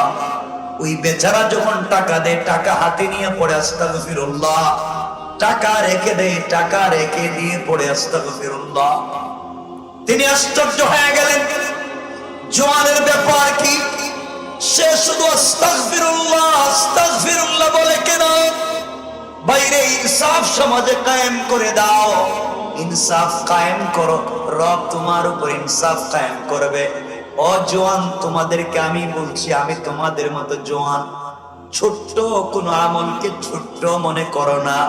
কারোর সঙ্গে কথা বলতে মুচকি হাসি দিয়ে কথা বলো, এটাও একটা আমল। কারণ ভালো করেই জানো, আজকে যারা আজ থেকে 50 বছর আগে তোমাদের এলাকায় ঢাকা শহরে যারা 50,000 টাকা দিয়ে জায়গা কিনেছিল, 50 বছর পরে কিন্তু এই জায়গার দাম 50,000 টাকা নাই, 50 কোটি হয়ে গিয়েছে। 50 বছর আগের 50,000 যদি এখন 50 কোটি হতে পারে, আজকের মুচকি হাসির একটা আমল কিয়ামতের দিনে 1000 কোটি টাকার আমল হয়ে যেতে পারে। কোন ঠিক কিনা? এজন্য ছোট আমলকে ছোট মনে করো না, জিন্দেগি কামিয়াব হয়ে যাবে। ও জওয়ানেরা শোনো, ইনসাফ কায়েম করো, ইনসাফ কায়েম করো। পোশাক পরবার সময় ইনসাফ কায়েম করো, ওযুর পানি ব্যবহার করার সময় ইনসাফ কায়েম করো। যতটুকুন প্রয়োজন ততটুকুন করো। জওয়ান, তোমাদের পা ধরে বলে গেলাম, আজ আমি আছি, কাল তুমি নাই। আমি হয়তো আজ আছি, কাল আমিও থাকবো না। দুনিয়ার জমিন থেকে তোমাকে আমাকে বিদায় নিয়ে যাওয়া লাগবে। কি নিয়ে যাবা? কিছুই তো নাই, কিছুই নাই। দিল দিয়া কয়েক মিনিটের কথা শোনো। ইমামে আহমদ ইবনে হাম্বল রাহমাতুল্লাহ আলাইহি বললেন, জওয়ান, তুমি রুটি তৈরি করে পড়ো আস্তাগফিরুল্লাহ, রুটি গরম করে পড়ো আস্তাগফিরুল্লাহ, রুটি বিক্রি করে পড়ো আস্তাগফিরুল্লাহ। ব্যাপার কি? জওয়ান ডাক দিয়া বলছে, আঙ্কেল, আপনি আমাকে চিনবেন না। আমি আস্তাগফিরুল্লাহর পিছনে কিছু কারণ আছে। আমি যে রুটি তৈরি করি সবগুলা রুটি কিন্তু এক সাইজের হয় না। কোনোটা হালকা বড় হয়ে যেতে পারে, কোনোটা হালকা ছোট হয়ে যেতে পারে। অল্প আটা ময়দা কোনোটা কম পড়ে যেতে পারে, কোনোটা বেশি পড়ে যেতে পারে। কোনো একটা রুটি হালকা নরম হতে পারে, কোনোটা হালকা শক্ত হয়ে, কোনোটা একটু ভালো হবে, কোনোটা একটু খারাপ হবে। কিন্তু সবার কাছ থেকে তো টাকা সমান নেই। এই যে ইনসাফ কায়েম করতে পারলাম না, টাকা তো সমান নিলাম। কিয়ামতের দিন যদি রব আমাকে জিজ্ঞাসা করে, এই জন্য আমি জবাব দিতে পারবো না। প্রত্যেকটা কথা আস্তাগফিরুল্লাহ করি, রব যেন এই কথার মাধ্যমে আমাকে ক্ষমা করে দেয়। হুজুর যুবকের কাছ থেকে শিক্ষা নিতে লাগলেন।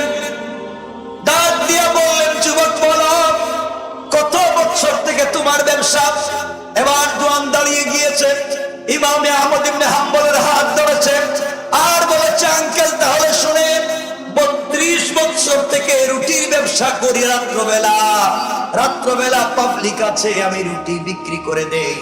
কিন্তু হুজুর, আমি যে আস্তাগফিরুল্লাহ তাসবিহ পড়ি আর ইবাদত করি, আল্লাহ পাক আমাকে এত এত বরকত দিয়েছে, এই রাত্রবেলা চুক্তি করে কয়েক টাকা রুটি বিক্রি করি, এই দিয়া 32 বছর থেকে আমার বিরাট বড় একটা ফ্যামিলি চালাই। আত্মীয় স্বজনকে দান করি, এলাকার মসজিদ মাদ্রাসা দান করি, গরিবদেরকে দান করি, অসুস্থ মানুষকে দান করি। এত এত দান খয়রাত করার পরেও, এত দেওয়ার পরেও মাস শেষে দেখা যায় আমার পকেটের টাকা শেষ হয়ে যায় না। আল্লাহু আকবার। হুজুর বরকত হয়ে গিয়েছে। ইমাম আহমদ ইবনে হাম্বল বলেন আর কি, এবার জওয়ান বলছে আঙ্কেল আপনাকে চিনলাম না। এই আস্তাগফিরুল্লাহ পড়বার বরকতে আজ 32টা বছর হয়ে গিয়েছে, আমার শরীরে জ্বর কাশির মতো কোনো রোগ হয় নাই। বড় রোগ হওয়া তো দূরের কথা, জ্বর কাশি পর্যন্ত হয় নাই। আমি তো অনেক সুস্থ। এবার ইমামে আহমদ ইবনে হাম্বল বলেন আর কি, জওয়ান বলছে হুজুর এই আস্তাগফিরুল্লাহ পড়বার বরকতে আজকে 32 বছরে আমি কতবার যে রাসূলে পাককে স্বপ্নে দেখেছি তার কোনো হিসাব আমার কাছে না। এবার ইমামে আহমদ ইবনে হাম্বল নিজেকে সামনে রাখতে পারলেন না, ডাক দিয়ে বললেন যুবক আর কি পেয়েছ? জওয়ান এবার ডাক দিয়ে বলতেছে আঙ্কেল আমার এই 32 বছরের জীবনে হাত উঠাইয়া আল্লাহর কাছে যত দোয়া করেছি, আমার জিন্দেগিতে কোন দোয়াকে আল্লাহ ফিরাইয়া দেয় নাই। হাত উঠিয়ে বলেছি সাথে সাথে কবুল। হুজুর ও আঙ্কেল শুধুমাত্র আমার জন্য না, এলাকার পাবলিকের জন্য, যে যে কারণে যে যে উদ্দেশ্যে আমার কাছে দোয়া চাইলো রুটিওয়ালার কাছে, আমি রুটিওয়ালা হাত উঠাইয়া দোয়া করেছি, রব কোনদিন আমার দোয়াকে ফিরাইয়া দেয় না। আল্লাহু আকবার বলেন। ছোট্ট একটা আমল বলে দিলাম। আস্তাগফিরুল্লাহ। ইমাম আহমদ ইবনে হাম্বল নিজেকে আর সামনে রাখতে পারলেন না। এবার বললেন যুবক সত্যি তুমি বলতে চাও তুমি মুস্তাজাবুদ দাওয়া, সব দোয়া তোমার কবুল হয়ে যায়? জওয়ান বলতেছে হুজুর আমি যতক্ষণ পর্যন্ত ঘুমিয়ে না যাই, যতক্ষণ পর্যন্ত ইস্তেঞ্জায় না যাই, আর কোন কাজে না গিয়ে আমি ফারিগ থাকি, সব সময় আমি আস্তাগফিরুল্লাহ পড়ি। আমার মন বলছে আমি তো দোয়া করে মুস্তাজাবুদ দাওয়া কিনা বলতে পারবো না, কিন্তু আমার কোন দোয়াকে রব আজ অব্দি ফিরিয়ে দেয়নি, সকল দোয়া কবুল করেছে। এই জন্যে আমি মনে করি আস্তাগফিরুল্লাহ বাদ দিতে পারি না, আমার রক্তের সাথে মিশে গিয়েছে। আমি যেন ঘুমিয়ে পড়লেও আমার জবান থেকে শুরু হয়ে যায় আস্তাগফিরুল্লাহ। এবার ইমাম আহমদ ইবনে হাম্বল জওয়ানটাকে ধরলেন আর বললেন বলো বাবা। মনে মনে ভাবতে লাগলেন আমি ইমাম আহমদ ইবনে হাম্বল, এখানে দেখতেছি আমার চাইতে বড় বুজুর্গ আল্লাহর ওলি বসে আছে, রুটি বিক্রি করে রবের সঙ্গে তো সম্পর্ক করেছে, হাত উঠালেই তো কবুল হয়ে যায়। এবার ডাক দিয়ে বললেন জওয়ান বলো 32 বছরে তোমার জিন্দেগিতে এমন দোয়া কি আছে যেটা আজ অব্দি কবুল হয় নাই? জওয়ান এই কথা শুনে কান্না শুরু করে দিল, হাওমাও করে কাঁদতে লাগলো। জড়াইয়া ইমামে আহমদ ইবনে হাম্বলকে বলছে আঙ্কেল আপনি দুঃখের কথা মনে করে দিলেন, আপনি আমার দুঃখের কথা মনে করে দিলেন। এই 32 বছরের জীবনে আমার জন্য, পরিবারের জন্য, সমাজের জন্য, মানুষের জন্য যে যেভাবে দোয়া চেয়েছে সবার জন্য দোয়া করেছি, আল্লাহ পাক আমার সব দোয়া কবুল করে নিয়েছে, কিন্তু একটা দোয়া আজ অব্দি কবুল হলো না।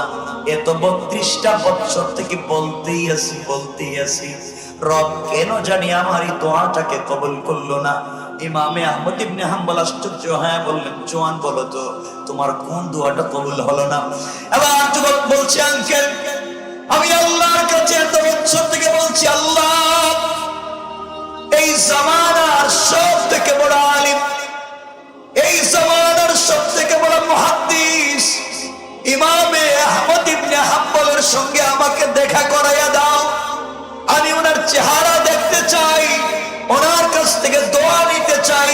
খালকে কোরআনের মাসআলা এত কষ্ট করেছেন, যা বলেছে তার উপরে জীবন দিতে চেয়েছে, এমন একজন মুজাহিদকে দেখতে চাই, কপালে চুম্বন করতে চাই, তার কাছ থেকে দোয়া নিতে চাই।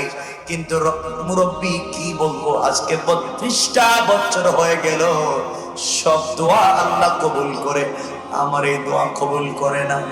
এই কথা শুনবার পরে আহমদ ইবনে হাম্বল নিজেকে সামনে রাখতে পারলেন না, হাউমাউ করে কান্না শুরু করলেন।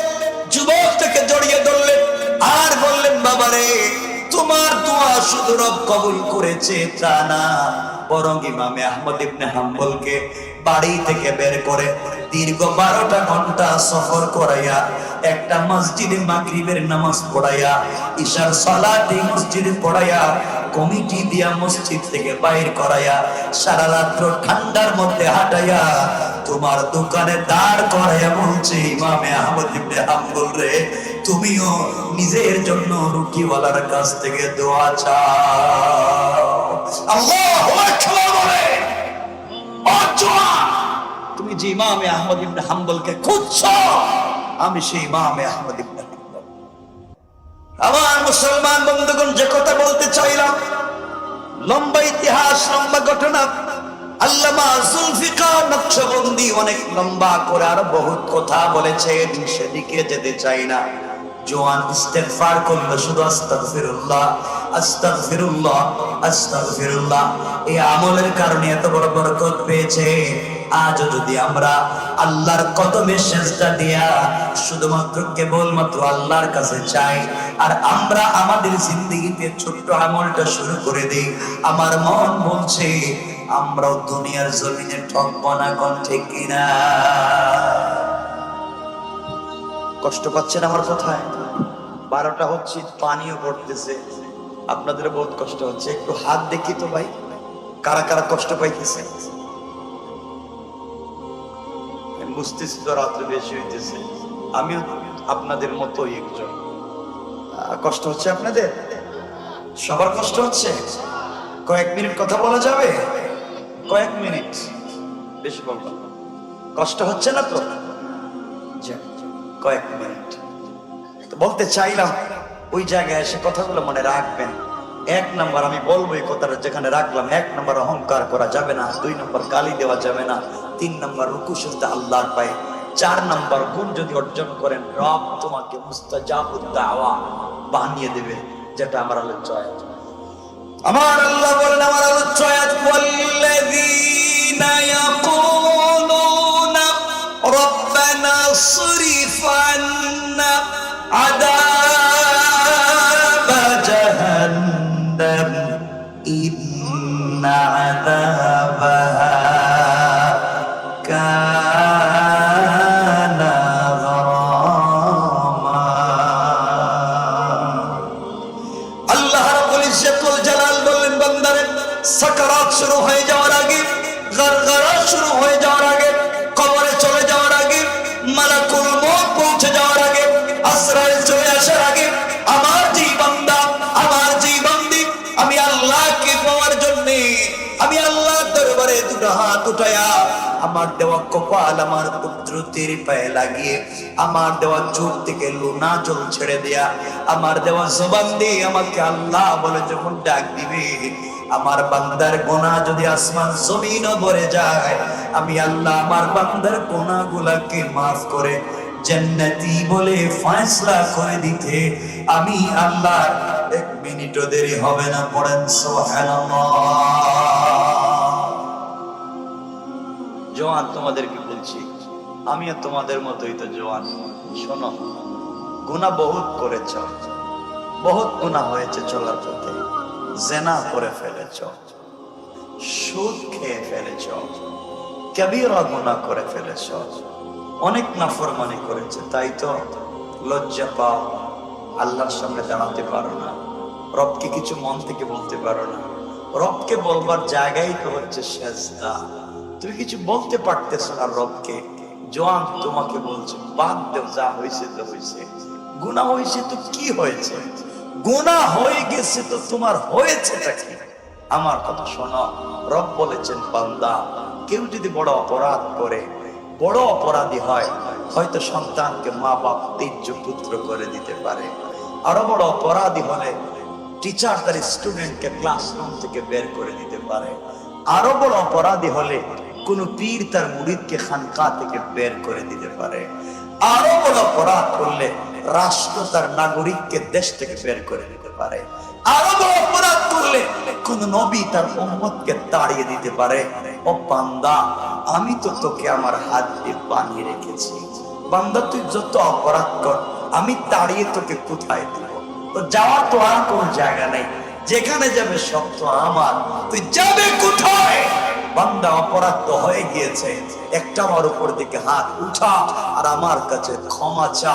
রব কথা দিলাম, ক্ষমা চাওয়ার জন্য হাত উঠাবে আর আমি 91টা রহমতের দরওয়াজা খুলে দিয়া তোর জন্য আস্তে আস্তে আগাতে থাকি। আল্লাহ একবার বলো, আমার কাছে আমি তোকে ক্ষমা করে দেব, আমার কাছে চাও। এই জন্য জওয়ান তোমাদেরকে বলছি, গুনাহ হয়ে গেছে তো কি হয়েছে, হয়ে গেছে তো হয়ে গিয়েছে। এবার আসো না, ফিরে যাই না রবের কাছাকাছি, আসো না একটু কথা বলি না রবের সাথে। রব বলেছেন, আমি না তোদের সাথে কথা বলবার জন্য উদ্গ্রীব হয়ে থাকি, আকাঙ্ক্ষায় থাকি কখন কথা বলবো। এই জন্য পারবো তো আমরা ইনশাল্লাহ? বলেন বলেন না সকলে ইনশাল্লাহ বলেন। অনেক জিনিস আমরা জানি, অনেক কিছু জানি। জওয়ান যারা আছো ভাই, তোমাদেরকে বলছি, আমার 2 মিনিটের কথা শোনো, এরপরে আর লম্বা করতে চাইবো না। 2 মিনিটের কথা শোনো, কি বলতে চাই।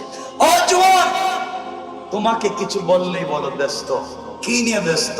দুনিয়া নিয়ে ব্যস্ত, দুনিয়ার সম্পত্তি নিয়ে ব্যস্ত, দুনিয়ার টাকা পয়সা নিয়ে ব্যস্ত, দুনিয়া দুনিয়া দুনিয়া।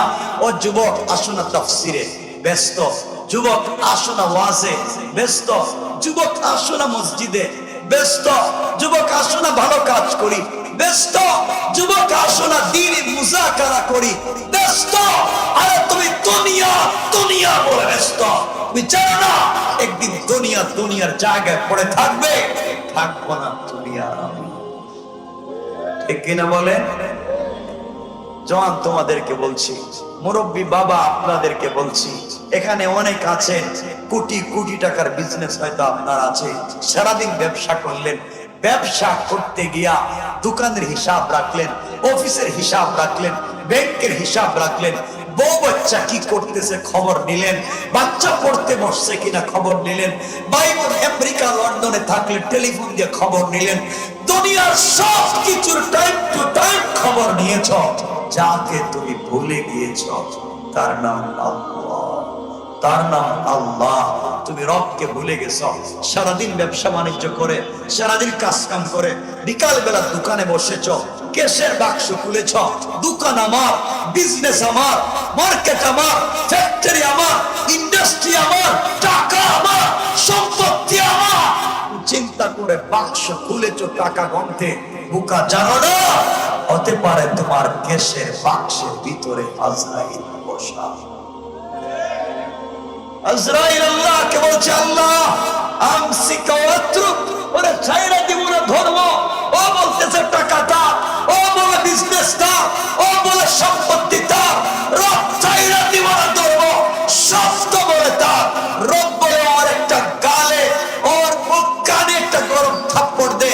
সব যখন তার একটা থাপ্পড় দে, টাকায় হাত দেওয়ার আগে আজরাইল দিছে থাপ্পড়।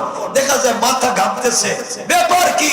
চেয়ারে বসা, স্টেজে বসা, মঞ্চে বসা, অফিসে বসা, দেখা যায় বসে মাথা ঘামতেছে। কি ব্যাপার? ডাক্তার পরীক্ষা করে দেখে ব্রেইন স্ট্রোক। কথা বলেন না কেন? যুবক তোমাদেরকে বলছি, তোমার নাকি পাসপোর্টে আমেরিকার স্টুডেন্ট ভিসা আছে, তুমি নাকি আমেরিকা চলে যাচ্ছ। তোমার পাসপোর্টে ইংল্যান্ডের স্পাউস ভিসা আছে, তুমি নাকি ফ্যামিলি নিয়ে ইংল্যান্ডে চলে যাচ্ছ। তোমার পাসপোর্টে কানাডার ওয়ার্ক পারমিট আছে, তুমি নাকি বিজনেস করবার জন্য কানাডা চলে যাচ্ছ। সবার কাছ থেকে বিদায় নিচ্ছ, ফ্রিডম কান্ট্রি, লাইফকে এনজয় করব, লাইফকে আমি সেটেল করব। দুনিয়া বুঝবে আমার টাকা, আমার বাড়ি, আমার সম্পত্তি। এই চিন্তা করে দুনিয়ার সব বন্ধু বান্ধবের কাছ থেকে বিদায় নিয়েছ। পাসপোর্টে ভিসা আছে, ব্যাগেজ লাগেজ ঠিক করেছ।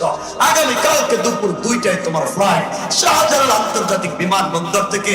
সবার কাছ থেকে বিদায় নিয়া কাপড় চোপড় সব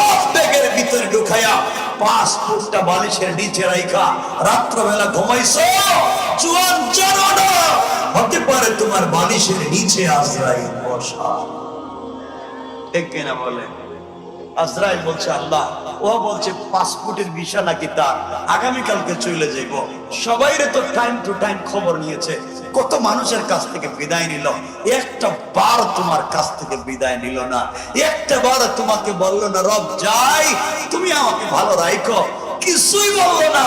রব তুমি বলো না কি করবো? রব বলছে দেখ কান বরাবর মুখ বরাবর একটা থাপ্পড়, কুমের ভিতরে দিছে থাপড়া, দেখা যায় বডি কাঁপতেছে, ব্যাপার কি? বলে হার্ট অ্যাটাক। আছে না নাই? বলেন আছে না? দুনিয়া তো দুনিয়ায় পড়ে থাকবো, সব তো যার জায়গায় থাকবে, শুধু থাকবো না আমি আর আপনি। জোয়ান শোনো, ও যুবক ভাই তোমাদেরকে বলছি, আমি তোমাদের বাসায় কথা বলছি, আমি কিয়ামতের দিন বলে দেব, আবারও বলছি আমি কিয়ামতের দিন বলে দেব, আবারও বলছি আমি কিয়ামতের দিন রবকে বলে দেব। 2022 সালের 16 ডিসেম্বর রাত্রে আমি খালাকান্দি রব তোমার কথাগুলো বলে দিয়েছি, ওরা আমার কথা শুনেনি, আমি তো পৌঁছে দিয়েছি রব, আমি সাক্ষী, আমি কথা বলেছি, ওরা আমার কথা শুনেনি, রবের কাছে আমি সাক্ষী। শোনো জওয়ান কি বলতে চাই, যুবক যারা আছো ভাই আমার কথা শোনো, আমিও তোমাদের মতো যুবক। তোমরা তো আজকে আছো দুনিয়ার প্রেম নিয়ে ব্যস্ত, প্রেম ভালোবাসা এগুলা নিয়ে ব্যস্ত আছো। জওয়ান শোনো, তুমিও প্রেম করো, আমিও প্রেম করি, তুমি মনে করো না যে আমি প্রেম করি না, আমি একজন প্রেমিক, তুমি একজন প্রেমিক, তুমি ভুল জায়গায় প্রেম করেছো। জওয়ান তোমাকে আবারও বলছি ভাই, তুমি ভুল জায়গায় প্রেম করেছো, প্রেমের জায়গা জানো না। ও জওয়ান তোমাদের কাবার দুহাত জোড় করে বলছি ভাই, তুমি যেই মেয়ের সাথে সম্পর্ক করেছো, তোমার গার্লফ্রেন্ড, তোমার প্রেমিকা, হয়তো তার চামড়া বিউটিফুল, তার চেহারা এক্সট্রা অর্ডিনারি করা, তার বয়স অনেক স্মার্ট, সে যখন টেলিফোনে কথা বলে বাতের প্লেট ফালাইয়া কুত্তার মতো তুমি দৌড় দাও তার সাথে কথা বলবার জন্য। বোকা, তুই জানিস না, কসম রব্বে পাকের জাতের, কসম রব্বে পাকের জাতের, তুই যার জন্য জীবন যৌবন বিসর্জন করলে, তুই যার জন্য অস্তিত্ব বিনাশ করলে, ওই মেয়েটা যদি আজকে রাত্রে বইরে যায়, 72 ঘন্টার ভিতরে তার সুন্দর চামড়া থেকে বের হবে পোকা, পোকা। ঠিক কিনা বলেন? পোকা বের হবে, কিচ্ছু না, ওখানে পোকা। তুমি তার চামড়া দেখে প্রেমে পড়েছিল, চামড়া নষ্ট হয়ে যাবে, দেখবা এখনো কাফনের কাপড় আগের মতো ঠিকই আছে, ভিতরের মানুষটার থেকে দুর্গন্ধ বের হচ্ছে। ও জওয়ান তোদের পায়ে ধরে আমি বলে যাচ্ছি ভাই শোনো, ও জওয়ান তোমাদেরকে আবার বলছি, তুমি যে মেয়ের সাথে সম্পর্ক করে মা বাবার মুখে চুনকালি দিয়েছ, মা বাপ সমাজে মুখ দেখাতে পারে না, লজ্জায় রাস্তাঘাটে বের হতে পারে না, জওয়ান যাই মেয়েটাকে পাওয়ার জন্য তুমি পড়ালেখা বাদ দিয়েছ, যেই মেয়েটাকে কাছে পাওয়ার জন্য ফেন্সিডিল ইয়াবা করেছ, যেই মেয়েটাকে পাওয়ার জন্য দুনিয়ার জমিনে বিজনেস করে টাকা পয়সা ইনকাম করে দেশে বিদেশে যা টাকা ইনকাম করেছ, ওই মেয়ের অর্নামেন্টস জুয়েলারির পিছনে খরচ করেছ, মেয়ে যখন যা বলছে তাই করেছ, সব টাকা পয়সা মেয়ের পিছনে খরচ করে দিলা। কসম রব্বে পাকের জাতের, ওই মেয়েটা যদি আগামীকালকে সকালবেলা ঘুম থেকে উঠে তোমার থেকে স্মার্ট, তোমার থেকে টাকাওয়ালা আরেকটা যুবককে পেয়ে যায়, হয়তো তোমাকে ভুলে যেতে 1 মিনিটও লাগবে না। রব তো আফসোস করে বলছেন, ইয়া আইয়ুহাল ইনসান, ইয়া আইয়ুহাল ইনসান মা গাররাকা বিরাব্বিকাল কারীম। এ মানুষ তোদের কি হয়েছে? কে তোদেরকে বিভ্রান্ত করেছে? কে তোদেরকে ধোঁকা দিয়েছে আমার মতো মহান রব থেকে? অথচ আল্লাযী খালাকাকা, আমি না তোদেরকে বানিয়েছি, আমি না তোদেরকে নিজের হাতে বানালাম, করলে কি কেন আমার দিকে আসো না? ও জওয়ান তোমাদের পায়ে ধরে বলছি, প্রেম যদি করতে হয় একজনের সাথে করা যায়, তার নাম কি জুড়ে বলেন? কে? আমার রব তো নিজে প্রেম করেছেন, আমার রাসূলকে খলিল বানান নাই, আমার রাসূলকে বানিয়েছেন হাবিব।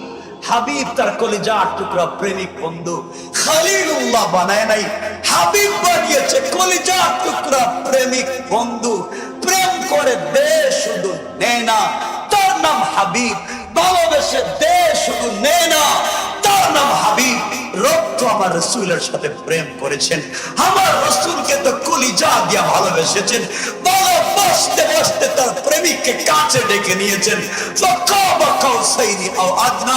সামনা সামনি বসে গল্প করেছেন। প্রেমিককে মাঝে মাঝে ভিন্ন নামে ডাকতেন।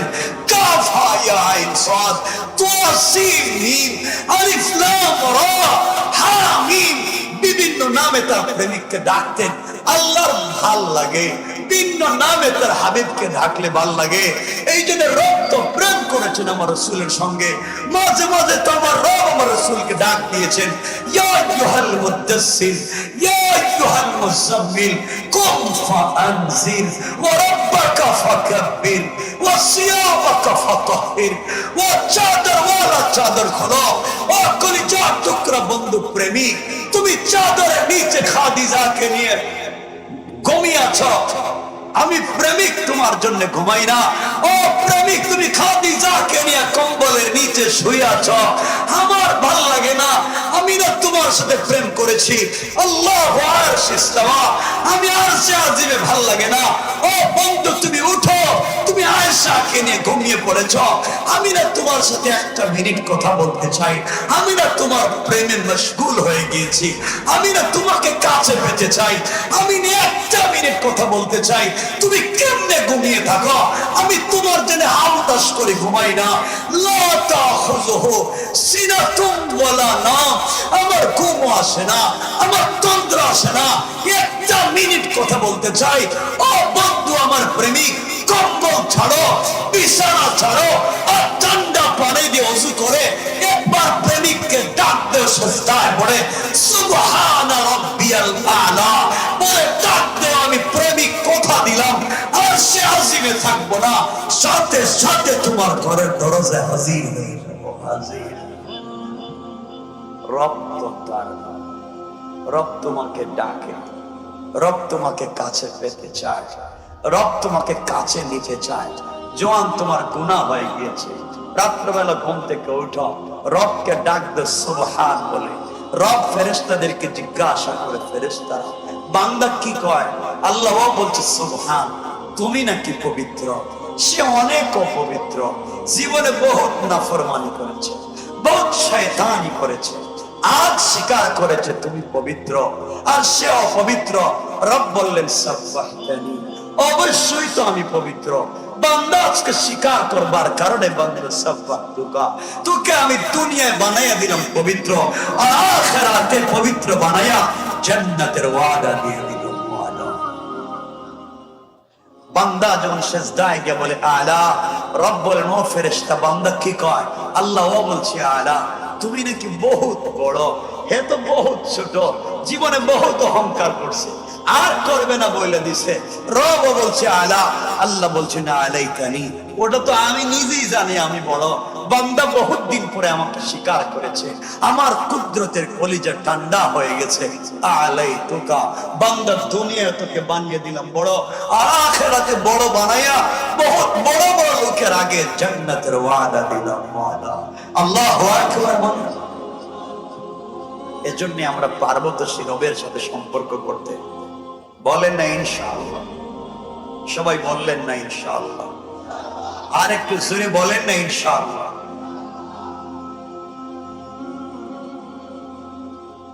12টার উপরে হয়ে গেছে, কষ্ট হবে আপনাদের।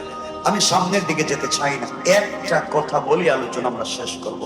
বসে আছেন ভালো লাগতেছে, কয়েকটা মিনিট, আর কথা লম্বা করবো, কষ্ট হচ্ছে না তো আপনাদের?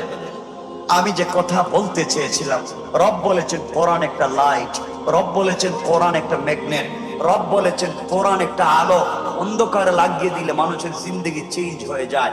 সেটা কেমনে, উদাহরণ দিয়ে আলোচনা শেষ, আর লম্বা করব। কিতাবের নাম মনে রাখবেন, তারিখ,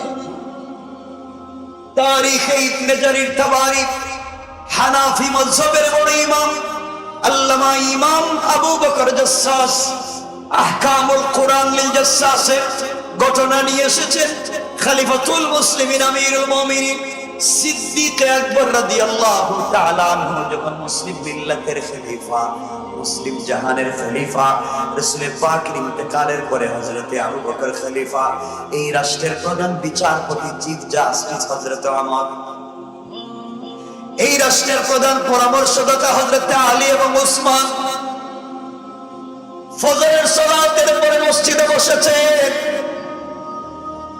হযরত ওসমান ডাক দিয়ে বলছেন, ভাই আবু বকর রে, এই রাষ্ট্রের খলিফা আপনি, আমি জানতে চাই রাষ্ট্র কেমনে চলে।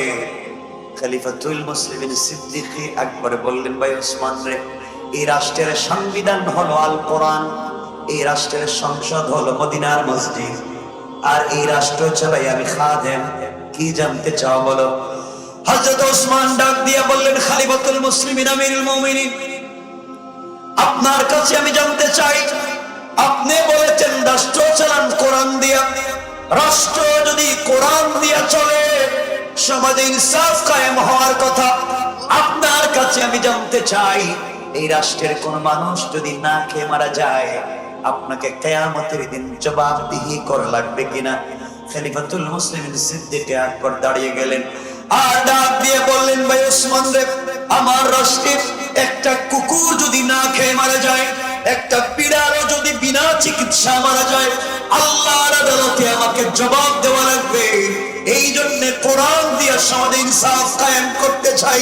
ওসমান দাঁড়িয়ে বলছেন, ভাই আবু বকর, আমি জানতে চাই আপনার কাছে, আমি আসলাম একটা বাড়ি থেকে, আপনার রাষ্ট্রের একজন বিধবা মহিলা, চোখে দেখেন না, অন্ধ বিধবা মহিলা, বৃদ্ধা, তার কোনো সন্তান নাই, 3 দিন হয়ে গেল, তার বাড়িতে কোনো খাবার নাই, জবাব দেওয়া লাগবে কিনা আমার কাছে একটু বলে বলেন।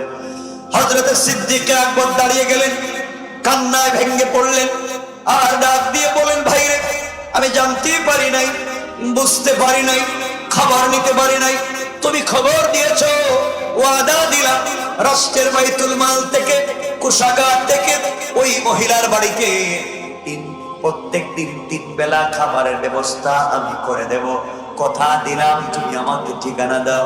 উসমানে গনি দাঁড়িয়ে বলছেন, ভাই আবু বকর রে, আমি জানি আপনি রাষ্ট্রের পক্ষ থেকে খাবারের ব্যবস্থা করবেন, কিন্তু এই মহিলা বৃদ্ধা মানুষ, চোখে দেখেন না, কে তাকে রান্না করে খাওয়াবে, তার কোনো সন্তান নাই, স্বামীও নাই, বিধবা, কে তাকে দেখবে। আপনার কি দায়িত্ব নয় আপনার দেশের একজন নাগরিককে দেখে রাখা? হযরত সিদ্দিক আকবর বলছেন, ভাই উসমান রে, আমি তো চাই দেখে রাখবো, কিন্তু আমার কাছে কোনো খাদেম এই মুহূর্তে নাই, আমি তো খাদেম ছাড়া তার কেমনে কর্মচারী পাঠিয়ে দিব, আমার কাছে নাই।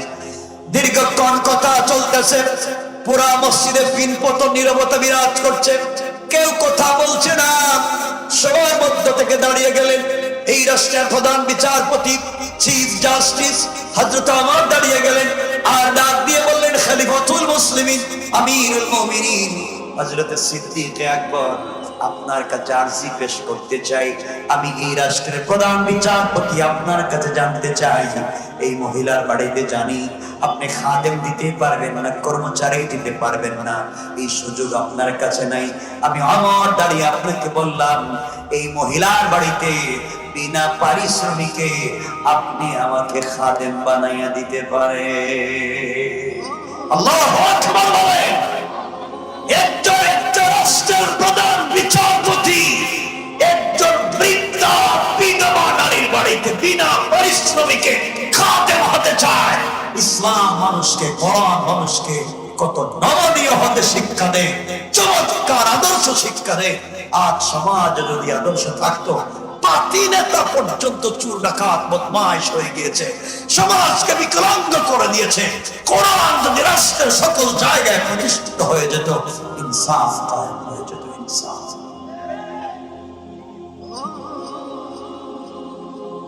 আমার মুসলমান বন্ধুগণ,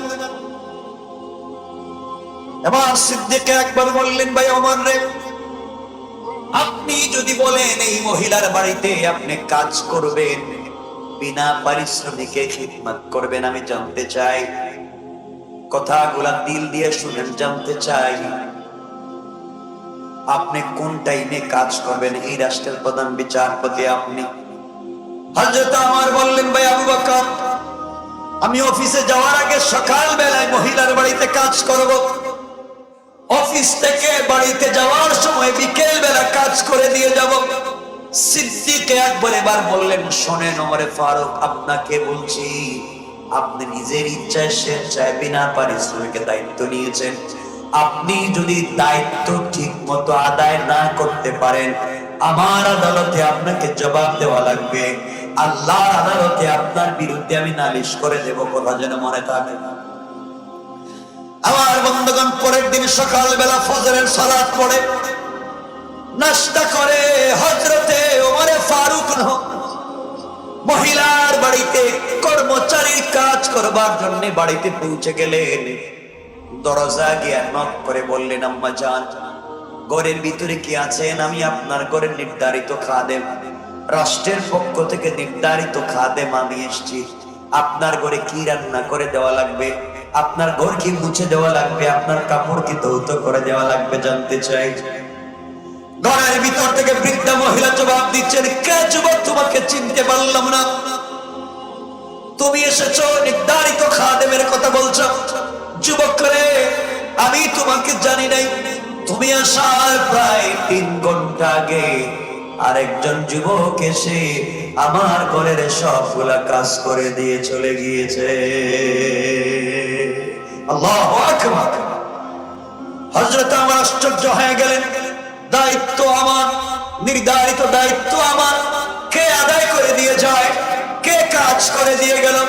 আবু বকরের দরবারে আমাকে অপরাধী বানিয়ে দিচ্ছে, আল্লাহর আদালতে অপরাধী বানিয়ে দিয়েছে। চিন্তা করলেন আগামীকালকে আরো আগে আসবার চেষ্টা করব। দ্বিতীয় দিন তিনি পৌঁছে গেলেন, ফজরের সালাত পড়ে কোনো কথা নাই, সালাম ফিরিয়ে মহিলার বাড়িতে পৌঁছে গেলেন। ডাক দিয়ে বললেন, আম্মা জান, আমি আপনার বাড়ির নির্ধারিত খাদেম, বলেন না আপনার ঘরে কি করে দেওয়া লাগবে, কি করা লাগবে, কি কাজ আছে? মহিলা ডাক দিয়ে বলছেন, যুবক রে, তুমি এসেছো বাবা, তোমাকে চিনতে পারলাম না।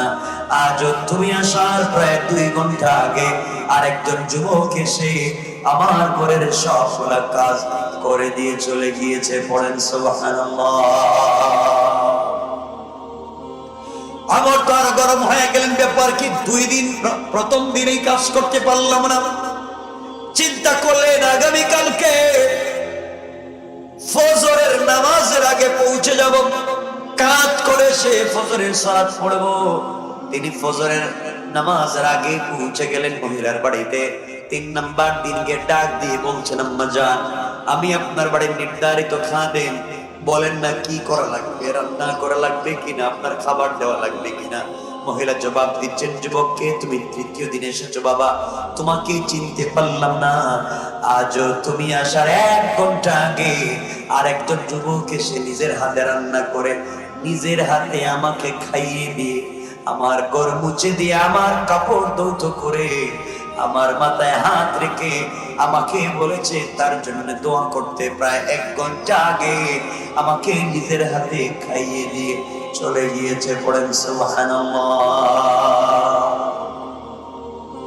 ওমর দেখলেন লাগাতার 3 দিন কাজ করতে পারলেন না, মিজাজ আর সামনে রাখতে পারলেন না।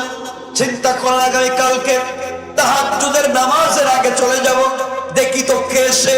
যাওয়ার সময় নাঙ্গা তরবারি হাতে নিলেন, কুশমুক্ত করলেন, তরবারি হাতে নিলেন, আর চিন্তা করলেন যাকেই পাবো শরীর থেকে মাথা আলাদা করে দিব। এত বড় স্পর্ধা, এত বড় কাজ, আমাকে বেইজ্জত করতে চায়, আবু বকর আদালতে আমাকে বেইজ্জত করতে চায়, আল্লাহর আদালতে অপরাধী বানাতে চায়। যুবককে তাকে দেখতে হবে, এই চিন্তা করে সিদ্দিক হযরতে ওমর ফারুক রাদিয়াল্লাহু তাআলা আনহু হাতে তরবারি নিয়ে গভীর রজনীতে তাহাজ্জুদের সালাতের আগে মহিলার বাড়ি পৌঁছে গেলেন। দরজার সামনে গিয়ে বুঝতে পারলেন ঘরের ভিতরে মিটমিট করে আলো জ্বলতেছে, ঘরের ভিতরে জোয়ান আছে, কথা পর্যন্ত শোনা যায়, কিন্তু কণ্ঠ চিনতে পারতেছেন না। তিনি ঘরের একটু আড়ালে দাঁড়িয়ে থাকলেন, তরবারি হাতে নিয়ে। ঘর থেকে বের হলে শরীর থেকে মাথা আলাদা করে দেবেন। দীর্ঘক্ষণ পরে একজন যুবক ঘর থেকে বের হয়ে আস্তে আস্তে করে মিটমিট পা দিয়ে চলে যায়। হযরত ওমর গর্জন দিয়ে উঠলেন, কে যুবক দাঁড়িয়ে যাও, আমি ওমর বলছি। আমার হাতে কিন্তু নঙ্গা তরবারি আছে, পা যদি লম্বা করো শরীর থেকে মাথা আলাদা করে দেব।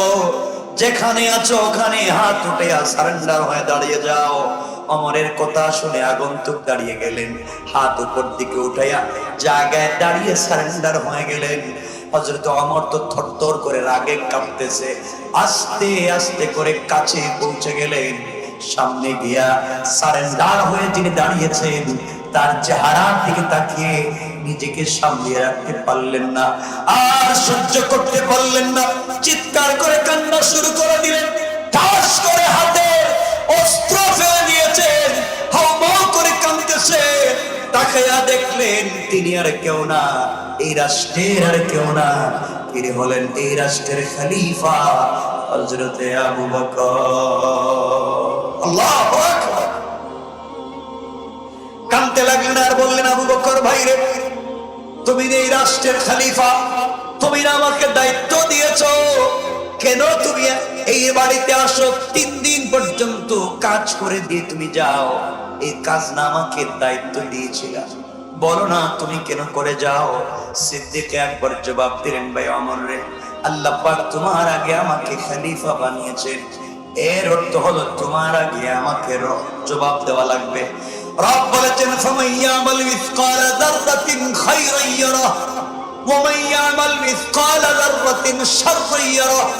সরিষার দানা পরিমাণ ভালো আমল খারাপ আমল করলে জবাব দেওয়া লাগবে।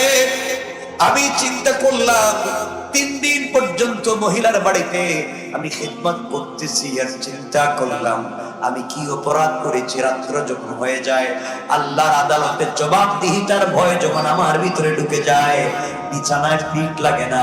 আমি চিন্তায় পড়ে যে ওমরকে দায়িত্ব দিয়েছি ঠিক মতো আদায় করলো কিনা, আদায় না করলে আল্লাহর আদালতে আমাকে জবাবদিহি করা লাগবে। এই জন্য বাইরে আল্লাহর আদালতে জবাবদিহিতার ভয় যখন ঢুকে যায়, আমি ঘুমাতে পারি না।